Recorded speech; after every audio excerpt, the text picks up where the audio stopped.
إن الحمد لله نحمده ونستعينه ونستغفره ونعوذ بالله من شرور أنفسنا ومن سيئات أعمالنا من يهده الله فلا مضل له ومن يضلل فلا هادي له أشهد أن لا إله إلا الله وحده لا شريك له وأشهد أن محمدا عبده ورسوله لا نبي ولا رسول بعده يا أيها الذين آمنوا اتقوا الله حق تقاته ولا تموتن إلا وأنتم مسلمون يا أيها الناس اتقوا ربكم الذي خلقكم من نفس واحدة وخلق منها زوجها وبث منهما رجالا كثيرا ونساء واتقوا الله الذي تساءلون به والأرحام إن الله كان عليكم رقيبا يا أيها الذين آمنوا اتقوا الله وقولوا قولا سديدا يصلح لكم أعمالكم ويغفر لكم ذنوبكم ومن يطع الله ورسوله فقد فاز فوزا عظيما أما بعد فإن أحسن الحديث كتاب الله وخير الهدي هدي نبينا محمد صلى الله عليه وسلم وشر الأمور محدثاتها فإن كل محدثة بدعة وكل بدعة ضلالة وكل ضلالة في النار. Kaum muslimin wal muslimat rahimani wa rahimakumullah. Istiqamah merupakan salah satu tuntutan yang Allah Subhanahu wa taala embankan bagi seorang hamba. Ucapkan bahwasanya kita beriman kepada Allah Subhanahu wa taala dengan sebenar-benarnya keimanan. Kemudian istiqamah di atas keimanan tersebut itu merupakan kunci kesuksesan seorang hamba di dunia dan di akhiratnya. Dan ketahuilah bahwasanya istiqamah seorang hamba tidak akan pernah dia dapatkan sampai ia menjaga istiqamah dari dua anggota tubuhnya. Dari Anas bin Malik radhiyallahu taala anhu, Nabi sallallahu alaihi wasallam bersabda, لا يستقيم العبد حتى يستقيم قلبه ولا يستقيم قلبه حتى يستقيم لسانه. Seorang hamba tidak akan pernah mampu merealisasikan istiqamah sampai hatinya istiqamah, dan hatinya tidak akan pernah mampu istiqamah sampai ia menjaga istiqamahnya lisan. Jadi hati dan lisan kita merupakan dua organ vital yang menentukan kebaikan dan keburukan kita. Maka barang siapa yang menginginkan kebaikan di dunia dan di akhiratnya, hendaklah ia menjaga kualitas daripada dua organ vital ini. Dalam hadis lain Nabi sallallahu alaihi wasallam bersabda dari An-Nu'man ibn Bashir radhiyallahu taala anhu, "Ala inna fil jasadi mudghatan idza saluhat salahal jasadu kulluh wa idza fasadat fasadal jasadu kulluh ala wahyal qalb." Sesungguhnya di dalam hati, di dalam diri seorang hamba terdapat segumpal daging, yang kalau segumpal daging tersebut baik, maka baiklah seluruh anggota tubuhnya. Namun jika segumpal daging tersebut buruk atau rusak, maka rusaklah seluruh anggota tubuhnya. Dan segumpal daging tersebut adalah hati. Hadis ini menunjukkan bahwasanya kebaikan hati seseorang, kesucian jiwanya merupakan tolak ukur daripada baik dan buruknya hamba tersebut. Dan dari Abu Sa'id Al-Khudri radhiyallahu taala anhu, Nabi sallallahu alaihi wasallam bersabda, "Idza asbaha ibnu Adam fa innal a'dha'a tukaffirul lisan. Taqulu ittaqillaha fina fa innama nahnu bika idza istaqamta istaqamna wa idza wajajta wajajna." Di setiap datang pagi hari kepada seorang anak Adam, seluruh anggota tubuhnya akan serentak memperingatkan lisannya. Bertakwalah engkau kepada Allah wahai lisan, karena baik dan buruknya kami tergantung pada baik dan burukmu. Jika engkau istiqamah menjaga ketaatan, keimanan kepada Allah, maka kami pun akan istiqamah. Namun jika engkau melenceng, maka kami pun akan ikut melenceng. Dan dalil-dalil yang lain yang menunjuk akan pentingnya hati dan lisan seorang hamba. Dan di antara perkara yang kita mampu menjaga kualitas hati dan lisan kita dengannya ialah menghadiri majelis ilmu. Karena di dalam majelis ilmu ini Allah Subhanahu wa taala membagikan ketenangan. Allah Subhanahu wa taala menurunkan rahmat. Allah Subhanahu wa taala menjamin keridhaan. Hanya di dalam majelis ilmu ini seluruh makhluk Allah Subhanahu wa taala mendoakan orang-orang yang hadir dalamnya, meminta ampun. Ya. Maka teramat sangat rugi ketika kita mendengar bahwasannya di suatu tempat terdapat majelis ilmu yang di dalamnya ayat-ayat Allah dikaji, yang di dalamnya sunnah-sunnah Nabi SAW diajarkan dan dijelaskan, lantas kita merasa nyaman dengan aktivitas dan rutinitas harian kita dan kita melalaikan. Padahal Nabi telah menyifati majelis ilmu itu dengan taman di antara taman-taman surga. Maka kita cicipi terlebih dahulu kenikmatan berada di taman surgawi ini sebelum kita mencicipi kenikmatan dan kelezatan berada di surga Allah subhanahu wa ta'ala. Melanjutkan pembahasan kita dari dasar-dasar prinsip akidahnya Ahlus Sunnati wal Jamaah. Setelah kita jelaskan di kajian kita sore hari tadi bahwasannya di antara prinsip akidah Ahlus Sunnah wal Jamaah ialah beriman kepada takdir Allah subhanahu wa ta'ala. Tapi pada kesempatan kali ini kita akan menyebutkan beberapa perkara yang disebutkan oleh Al-Imam Ahmad rahimahullahu ta'ala sebagai prinsip akidahnya Ahlus Sunnati wal Jamaah. Dan beliau berkata, di antara prinsip tersebut ialah mengimani sebagian pemberitaan gaib yang Allah subhanahu wa ta'ala sampaikan di dalam Al-Quran atau disebutkan oleh Nabi SAW di dalam hadis-hadis yang sahih. Satu hal yang harus kita luruskan dan kita garis bawahi di sini jamaah sekalian, mengimani sebagian hal yang gaib. Apa faidah yang bisa kita petik dari ucapan ini? Ketika kita mengetahui pembahasan kita hal yang gaib, maka lupakan masalah akal pikiran kita, karena tidak akan pernah sampai, tidak akan pernah mampu nalar kita untuk mampu menerka, menetapkan atau menafikan sesuatu yang gaib. Kenapa? Karena kita tidak punya gambarannya. Jelas ya mas kalian? Jadi kita mengimani dari perkara gaib sesuai dengan apa yang datang pemberitaannya. Yang datang kepada kita untuk menetapkan perkara gaib tersebut kita tetapkan.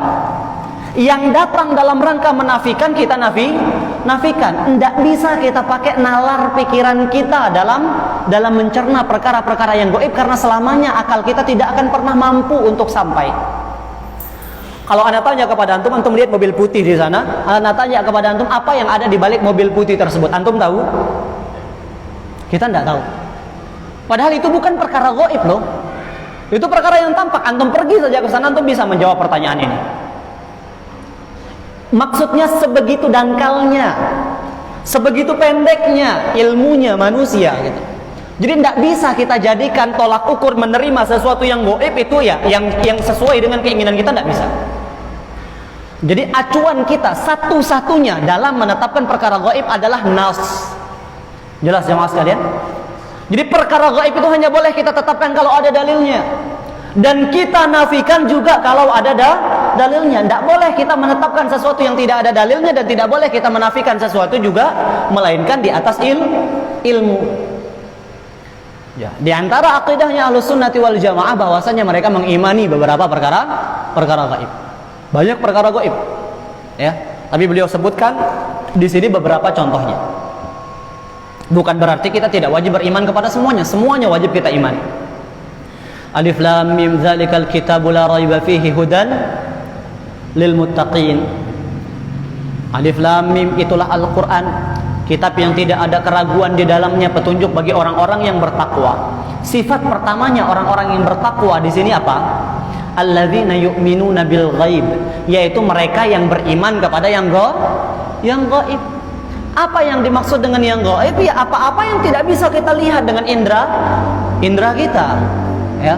Tidak bisa ditangkap oleh mata kita, tidak mampu dicerna oleh telinga kita, tidak bisa. Ini dimaksud dengan perkara-perkara yang gaib. Namun ketika ada dalil kita wajib mengimaninya. Dan di sini ya kualitas keimanan seseorang tampak jemaah sekalian.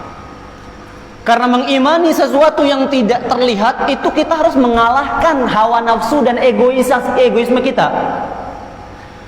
Karena kalau kita bilang ini HP ini berwarna hitam, kita langsung percaya karena kita bisa lihat.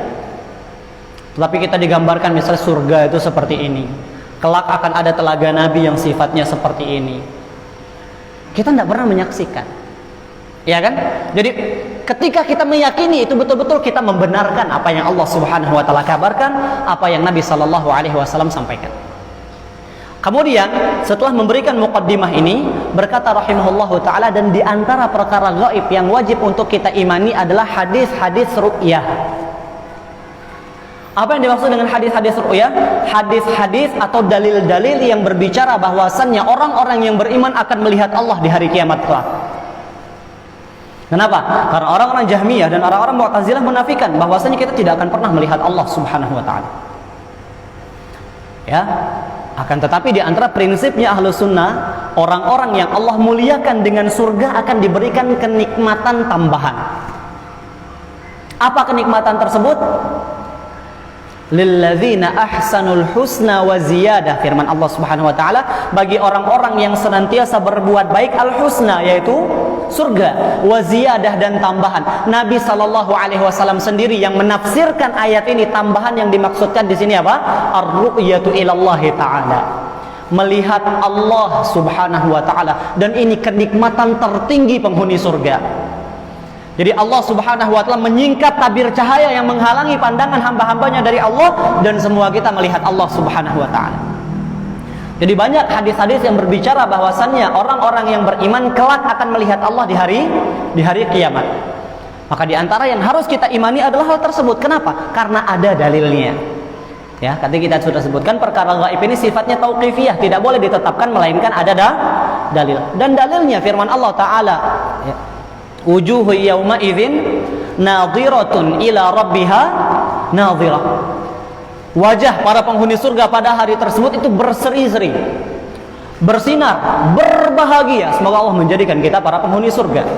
Ila rabbiha nadhirah, yang mana terhadap wajah Rabb mereka memandang.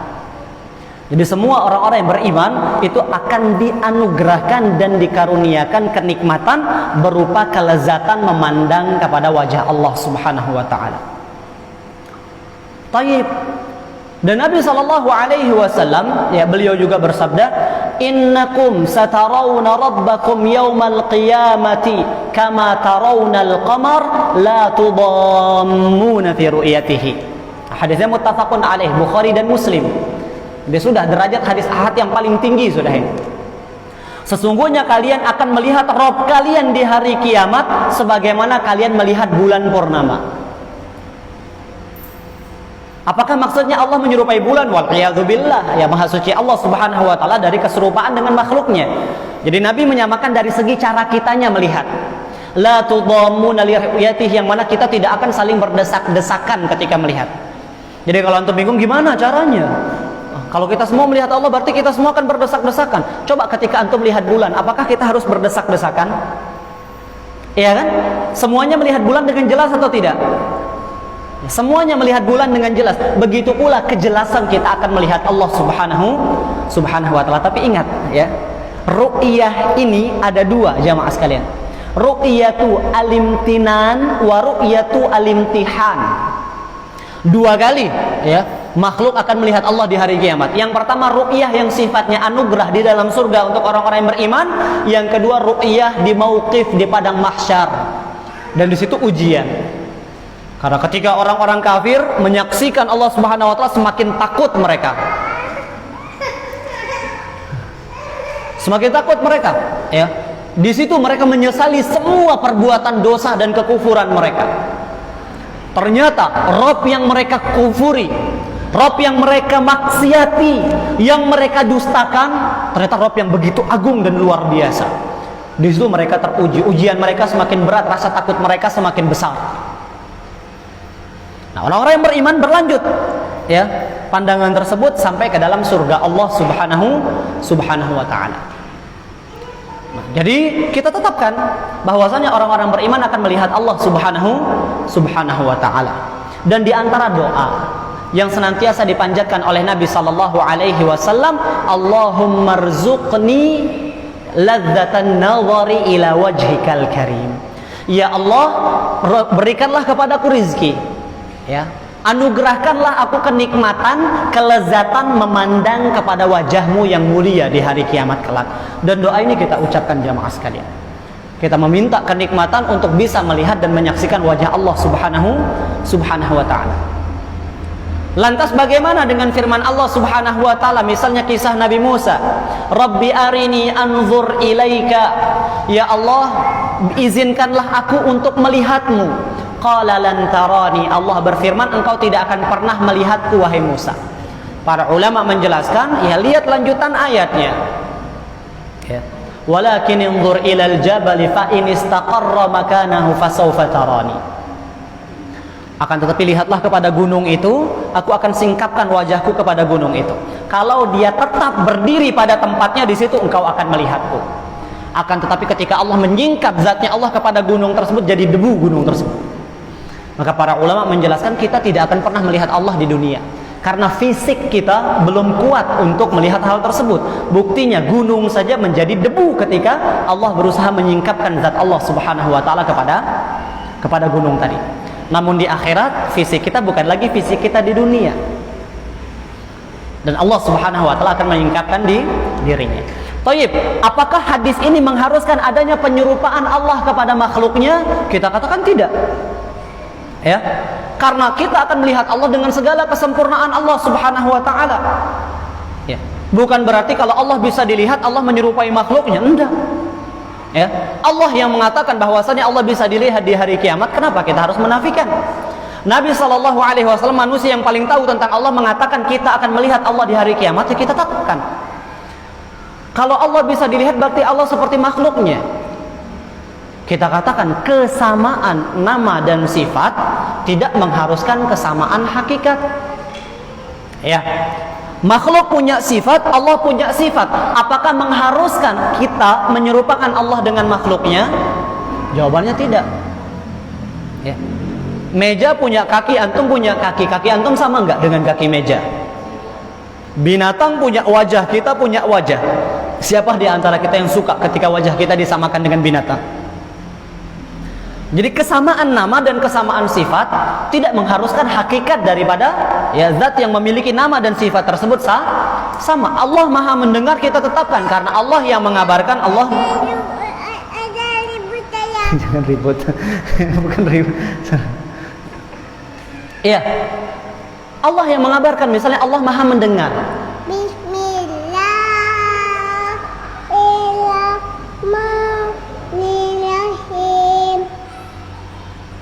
Sana main semua paman Aping semua. Punya mam. Sama paman Judat ya.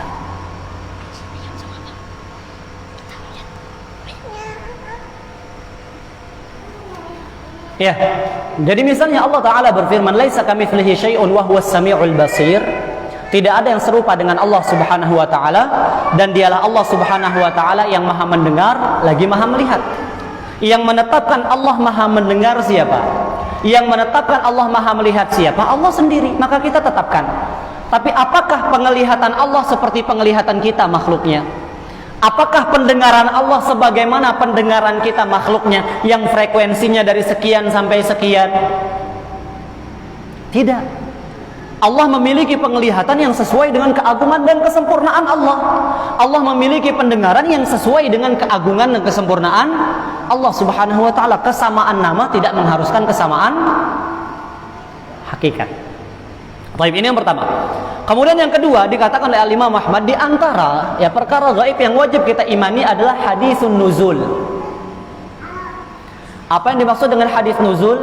Hadis yang dimana Nabi SAW bersabda, Inna rabbakum yanzilu rabbukum ila sama'id dunya idza baqiya thuluthul akhiri minal lail. Yaqul man yad'uni fa astajib lah wa man sa'alani fa u'tiyahu wa man istaghfarani fa aghfirah. Siapa ya, jadi Rabb kalian akan turun ke langit bumi ini di sepertiga malam terakhir. Ya, Allah berfirman, siapa yang berdoa kepadaku maka aku akan kabulkan. Siapa yang meminta kepadaku aku akan berikan. Siapa yang beristighfar kepadaku di waktu tersebut aku akan ampuni. Ini salah satu dalil yang memang bertentangan dengan akal kita. Karena sifat nuzul, turun itu merupakan sifat yang kita bayangkan ada pada manusia. Sehingga banyak di antara kelompok-kelompok Islam ya, yang mulai menolak hadis ini. Berbagai macam alasan yang mereka gunakan untuk menolak. Yang pertama, katanya hadis ini adalah hadis ahad yang tidak bisa dijadikan acuan di dalam bab akidah. Dan ini sudah kita jelaskan bantahannya tadi. Hadis ahad selama bisa kita buktikan validasinya, ya terbukti bahwasannya dia sabit, dia sahih, maka dia hukumnya sama seperti hadis mutawatir dan Al-Quran, wajib untuk dijadikan acuan dalam ilmu dan amal, dan berlaku dalam semua bab kehidupan termasuk akidah. Ya, ini yang pertama. Di antara mereka ada yang berkata kalau kita tetapkan hadis ini maka kita akan menyerupakan Allah dengan makhluknya karena yang turun itu makhluk. Kita katakan, ya, selama Allah, ya, yang bercerita tentang diri Allah, Nabi yang bercerita tentang Allah, maka kita tidak punya sesuatu alasan apapun untuk menafikannya. Taib. Kemudian, kenapa harus kita serupakan Allah dengan makhluknya? Turunnya Allah seperti ini. Karena menetapkan kaifiyah sifat itu membutuhkan satu di antara tiga perkara jamaah sekalian, dan kita tidak memiliki ketiganya. Ya, sehingga ya kita tetapkan Allahnya memiliki sifat seperti itu, namun caranya kita tidak tetapkan. Kenapa? Karena kita tidak pernah tahu. Ya, untuk menetapkan dan menyerupakan, membagaimanakan sifat Allah, kita butuh satu di antara tiga perkara. Yang pertama, kita pernah melihat. Dari mana antum tahu turunnya Allah sama dengan turun makhluknya? Apakah karena antum pernah melihat Allah turun seperti itu? Antum pernah lihat? Tidak pernah kan? Atau kita pernah melihat zat yang sejajar, setara dengan Allah turunnya seperti itu? Ada yang menyerupai Allah Subhanahu wa ta'ala? Tidak ada. Yang ketiga, ada berita yang mengabarkan bahwasannya Allah turunnya seperti itu dalam Al-Quran maupun Sunnah. Ada nggak yang menjelaskan turunnya Allah sebagaimana turunnya makhluk? Tidak ada. Maka tidak ada alasan untuk menyerupakan sifat Allah dengan sifat makhluknya. Tapi menetapkan sesuatu yang Allah tetapkan itu merupakan kewajiban. Ya, Allah tetapkan, Nabi tetapkan, ya kita tetapkan. Nah, bagaimana? Nah, itu yang tidak kita ketahui. Al-Imam Malik pernah ditanya, kaifastawa? Bagaimana Allah bersemayam di atas arsy-Nya? Maka beliau menjawab, al-istiwa'u ma'lum. Bersemayamnya Allah, ya istiwa di dalam bahasa itu sudah maknanya itu jelas gitu loh. Mengimaninya merupakan kewajiban. Mempertanyakan bagaimananya karena tidak ada ilmu, ya kita tidak bisa tetapkan. Tapi yang harus kita yakini bahwasannya Allah bersemayam di atas arsy-Nya sesuai dengan keagungan dan ketinggian Allah Subhanahu wa ta'ala, tidak menyerupai makhluknya. Dan mempertanyakan tentang bagaimananya adalah bid'ah, kata beliau. Ini kata siapa? Kata Imam Malik. Begitu pula, bagaimana Allah turun? Kita katakan turun secara bahasa maknanya jelas. Jelas atau tidak makna turun? Ketika antum mendengar kata turun, maknanya jelas atau tidak? Harus kita perincikan lagi? Kan tidak gitu loh. Mengimani turunnya Allah wajib. Kenapa? Karena ada dalil yang berbicara tentang hal tersebut. Ya. Baik, yang ketiga, mempertanyakan bagaimana caranya, mungkin atau tidak? Jawabannya tidak, karena kita tidak punya tiga dari perkara tadi. Ya, kita tidak pernah melihat Allah bagaimana turun, tidak ada juga pernah melihat ya yang serupa dengan Allah sehingga bisa kita kiaskan Allah dengannya, juga tidak bisa. Dan tidak ada kabar dalam Al-Quran maupun Sunnah yang menjelaskan Allah turunnya seperti ini, seperti itu. Dan mempertanyakannya merupakan perkara bid'ah. Ya. Contohnya ini para sahabat ya, bagaimana mengimani sebuah hadis. Berbedanya sahabat dengan kita. Yadhaku rabbukum minar rajulaini yaqtulu ahaduhumal akhar kilahuma fil jannah. Rabb kalian itu tertawa melihat dua orang yang berusaha saling membunuh, tapi keduanya di surga. Jadi Allah tertawa. Para sahabat mendengar cerita ini, pertama saya jelaskan dulu ceritanya. Jadi satu orang berusaha untuk membunuh yang lain, dan yang satu mempertahankan diri, namun dia kalah, dia mati. Dia mati syahid karena berusaha membela nyawanya. Yang satu membunuh, namun Allah berikan taufik dia untuk bertaubat. Kemudian Allah terima taubatnya, dia pun masuk surga. Ya, jadi dua-duanya masuk surga. Para sahabat ketika mendengar hadis ini, apakah mereka bertanya, ya Rasulullah, bagaimana ketawanya Allah? Ya Rasulullah, apakah gigi-gigi kelihatan ketika ketawa? Tidak ada di antara mereka yang memahami makna tersebut.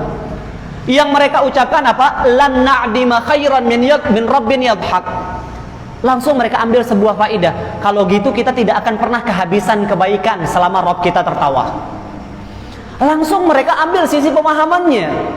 bahwasannya ketika Rabb kita tertawa, berarti Rabb kita itu maha pengampun, maha penyayang, maha memiliki sekian banyak kebaikan, dan kita tidak akan pernah berada dalam kesulitan selama kita memiliki Rabb yang bisa tertawa. Tidak ditanyakan bagaimana Allah tertawa, padahal kalau mereka mau bertanya, mereka bertanya kepada Nabi loh itu.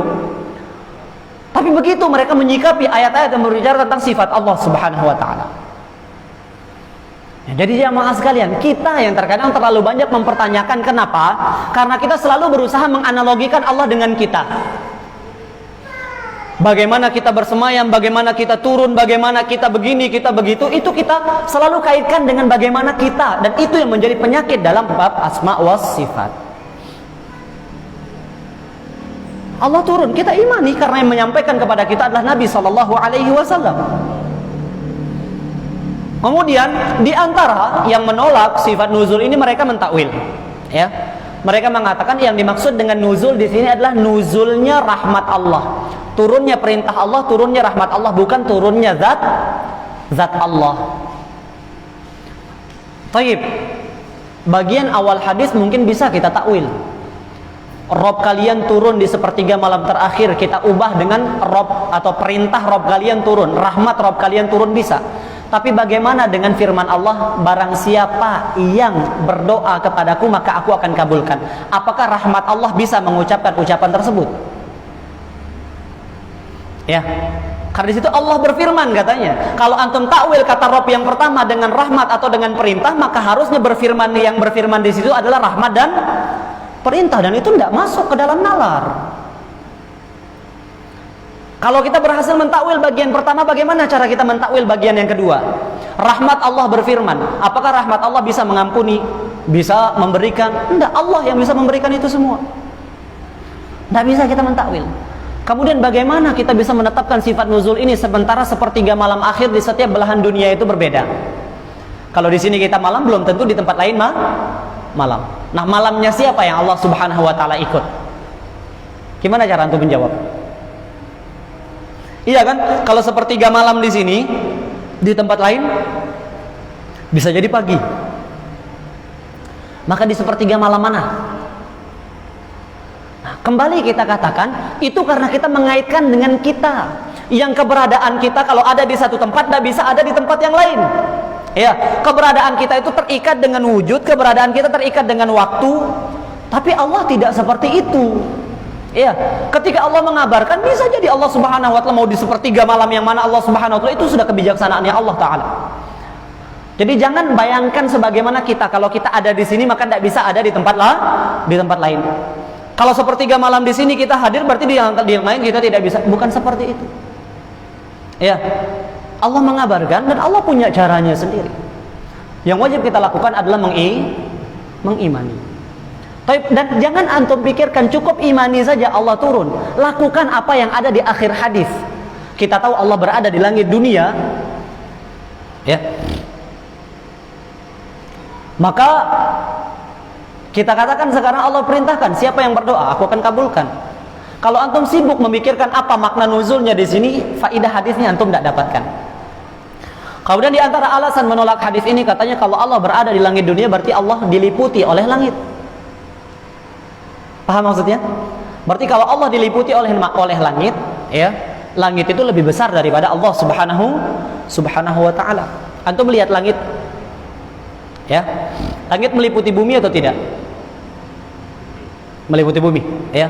Apakah mengharuskan langit butuh kepada bumi atau bumi ini lebih besar daripada langit? Jawabannya tidak, gitu. Nah, keberadaan Allah Subhanahu wa taala di langit bumi, diturun ke langit bumi, apakah mengharuskan Allah berada di dalam naungan langit bumi? Itu tidak mungkin. Ya, itu kata-kata tidak mungkin, karena tidak ada satu makhluk pun yang bisa meliputi Allah Subhanahu wa taala. Dan semua penyakit tadi kembali kepada apa? Karena kita berusaha menalar sifat Allah dengan sifat yang ada pada diri kita. Kalau kita turun misalnya berada di suatu tempat, maka kita akan dinaungi oleh tempat tersebut. Maka kalau kita sifati Allah dengan sifat turun ke langit bumi, maka Allah diliputi oleh langit. Langit lebih besar dari Allah Subhanahu wa taala. Semua lawazim tersebut karena kita menyamakan sifat Allah Subhanahu wa taala dengan sifat makhluk. Dan ya ulama Ahlus Sunnati wal Jamaah bersepakat mereka menetapkan sifat-sifat ini. Mulai muncul pengingkaran dari Al-Jahmiyah. Ya, muncul juga ya pengingkaran daripada orang-orang Mu'tazilah yang juga mereka menganut pahamnya Jahmiyah, yaitu mereka mengingkari sifat Allah Subhanahu wa taala. Mereka menafikan sifat Allah Subhanahu wa taala. Baik. Ini dua sifat yang beliau sebutkan yang merupakan bagian daripada perkara yang gaib. Kemudian khulasahnya jamaah sekalian, di dalam mengimani asma was sifat kita punya beberapa kaidah. Ya. Harus kita pahami beberapa kaidah di dalam memahami akidah asma was sifat. Yang pertama, babul asma was sifat tauqifiyatun. Ini kaidah yang pertama, antum perhatikan. Kaidah asma was sifat yang pertama, menetapkan asma was sifat itu sifatnya tauqifiyah. Tidak bisa ditetapkan dengan akal. Kita hanya boleh menetapkan dengan dalil. Kemudian menetapkannya bagaimana? Kita tetapkan apa yang Allah dan Rasulnya tetapkan, dan menafikan apa yang Allah Subhanahu wa ta'ala dan Rasulnya nafikan dengan menghindari 4 perkara. Yang pertama, at-tahrif, menyelewengkan maknanya. Yang kedua, at-ta'til, menafikan nama dan sifat tersebut. Yang ketiga, at-takyif, membagaimanakan sifat Allah. Yang keempat, at-tamtsil, menyerupakan Allah dengan makhluknya. Jadi sekali lagi, bagaimana cara kita menetapkan? Tetapkan apa yang Allah dan Rasulnya tetapkan dari nama dan sifat, nafikan apa yang Allah Subhanahu wa ta'ala nafikan dan Rasulnya nafikan. Dalam menetapkan dan menafikan kita harus menghindari 4 perkara. Tahrif, jangan selewengkan maknanya, jangan tolak dan ingkari nama dan sifat tersebut, jangan pertanyakan bagaimananya, dan yang keempat, jangan serupakan dengan makhluknya. Kemudian kaidah yang ketiga, bahwasannya nama dan sifat Allah itu semuanya husna, semuanya baik, ya. Dan baiknya itu mencapai tingkat kesempurnaan. Kita ada yang namanya Muhammad. Muhammad itu artinya terpuji jamaah sekalian, ya. Namun perangainya belum tentu terpuji, ya. Ada yang namanya Rahim, artinya penyayang. Namun orang yang paling bengis, tidak ada kasih sayang sama sekali dalam ucapan dan perbuatannya. Itu nama manusia. Tidak mengharuskan bahwasannya nama tersebut mengandung sifat. Tapi kalau nama Allah itu pasti mengandung sifat yang sempurna. Allah Rahim, maka Allah memiliki kasih sayang yang sempurna. Allah Alim, Allah memiliki ilmu yang sempurna. Allah Qadir, Allah memiliki kemampuan, ya, yang tak terhingga, tak ada batasnya. Allah Ghafur, Allah memiliki ampunan, ya. Semua nama Allah mengandung sifat, dan semuanya merupakan sifat kesempurnaan. Ya, maka ketika datang kepada kita sifat Allah Subhanahu wa ta'ala, kemudian sifat tersebut mengandung kesempurnaan, sudah, ya. Tidak usah repotkan lagi bagaimana ia, karena itu tidak mengurangi kesempurnaan Allah sama sekali. Kemudian di antara kaidah memahami nama dan sifat Allah Subhanahu wa ta'ala, bahwasannya bab sifat itu lebih luas daripada bab nama. Karena setiap nama mengandung sifat, namun tidak semua sifat bisa dibuat untuknya nama. Ya, sekali lagi, setiap nama mengandung sifat, dan tidak semua sifat itu bisa ditariknya sebuah nama. Kemudian Anda bertanya kepada antum, berapa jumlah nama Allah Subhanahu wa ta'ala? Jemaah sekalian, berapa jumlah bilangan nama Allah Subhanahu wa ta'ala? 99. Inna lillahi tis'atan wa tis'ina asman mi'atan illa wahidah man ahsaha dakhalal jannah. Sesungguhnya Allah memiliki 99 nama, 100 kurang 1. Barang siapa yang mampu mengihsa'nya, maka dia masuk surga. Ya, kita katakan ini bukan bilangan nama Allah, tapi jumlah yang Allah berikan kepada kita keringanan, yang kalau kita hafalkan, kita pahami maknanya, kita gunakan dalam doa-doa kita, kita akan masuk surga. Adapun bilangan nama Allah Subhanahu wa taala maka tidak terhitung banyaknya. Dalilnya Nabi sallallahu alaihi wasallam pernah berdoa, Allahumma inni as'aluka bikulli ismin huwa laka sammaita bihi nafsaka aw anzaltahu fi kitabik aw 'allamtahu ahadan min khalqik aw ista'tharta bihi fi 'ilmil ghaibi indak. Ya Allah, aku memohon kepadamu dengan semua namamu, nama yang kau namakan dirimu dengannya di dalam Al-Quran, di dalam sunnah Nabi sallallahu alaihi wasallam, atau di dalam ilmu gaib yang hanya engkau yang mengetahuinya. Jadi ada di antara nama Allah yang tidak Allah bukakan ilmunya untuk kita di dunia ini dan nanti akan kita ketahui di akhirat kelak. Allah berikan kepada kita keringanan hafal 99 di antaranya. Dan hafal di sini maksudnya apa? Hafal namanya, paham artinya, amalkan. Bagaimana cara menghafalkannya? Kita tahu Allah namanya Razzaq. Apa arti Ar-Razzaq? Yang maha memberi rizki. Maka kita minta, ya Razzaq urzuqni, ya Allah berikan aku rizki. Jadi sesuaikan nama Allah untuk setiap permintaan kita. Kalau kita meminta ampunan kepada Allah, nama mana yang kita pilih? Al-Ghafur, At-Tawwab, Ar-Rahim, seperti itu. Ya. Jadi kalau kita meminta ampunan, kita pakai nama-nama Allah Subhanahu wa taala yang di dalamnya terdapat ampunan dan rahmat. Ya. Kalau kita meminta ilmu kepada Allah Subhanahu wa taala, kita pakai nama Allah Al-Alim, Allamul Ghuyub, Alimul Ghaibi wasyahadah. Kita pakai yang itu. Ya.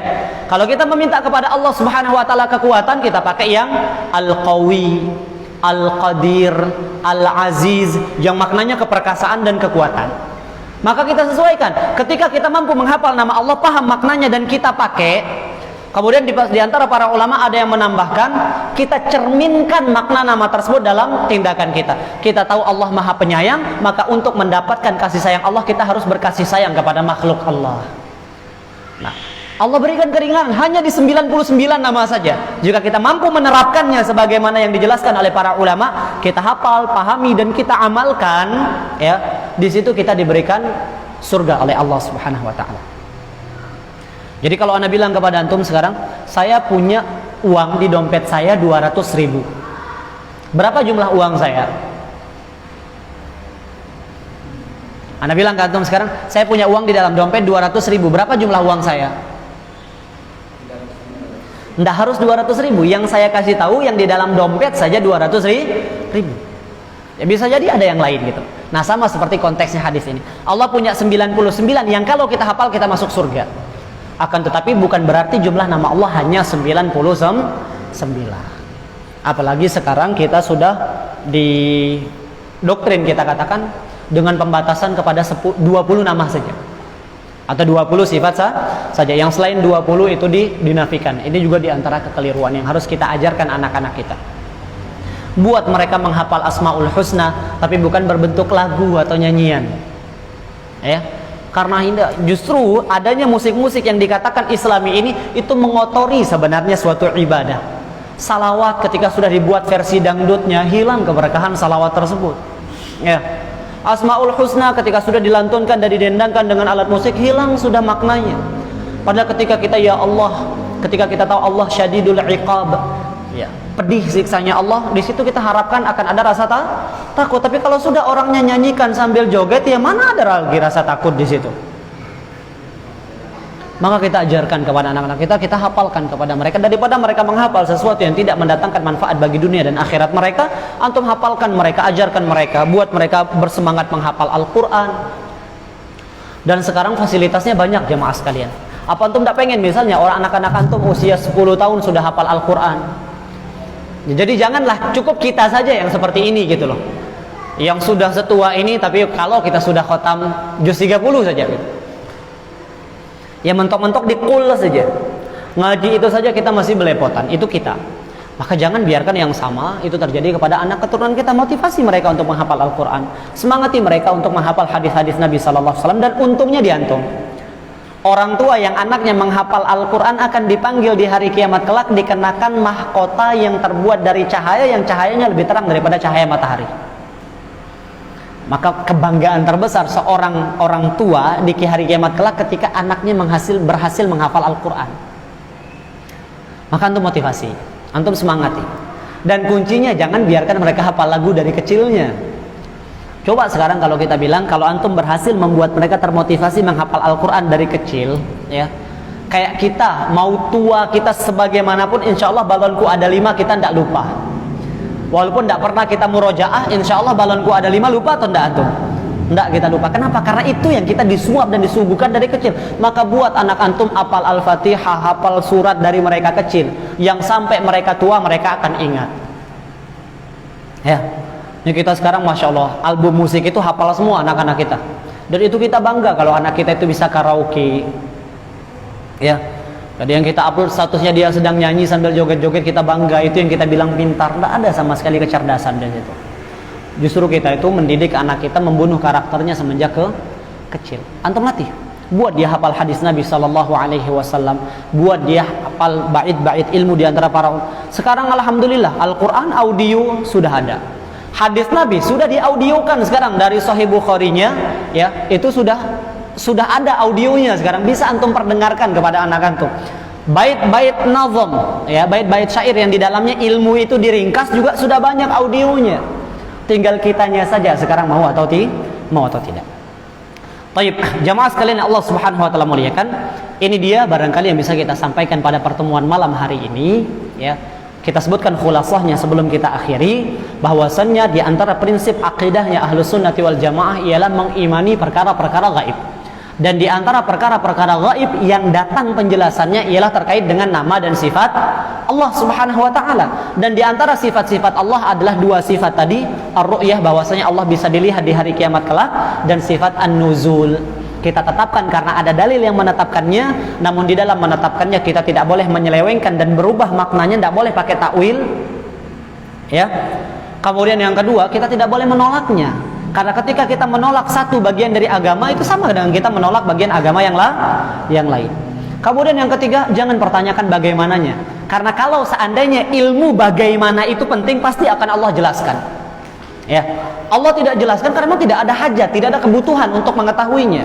Yang keempat, jangan pernah serupakan Allah dengan makhluknya. Allah dengan semua sifatnya, Allah maha tinggi, jauh dari para makhluknya, ya.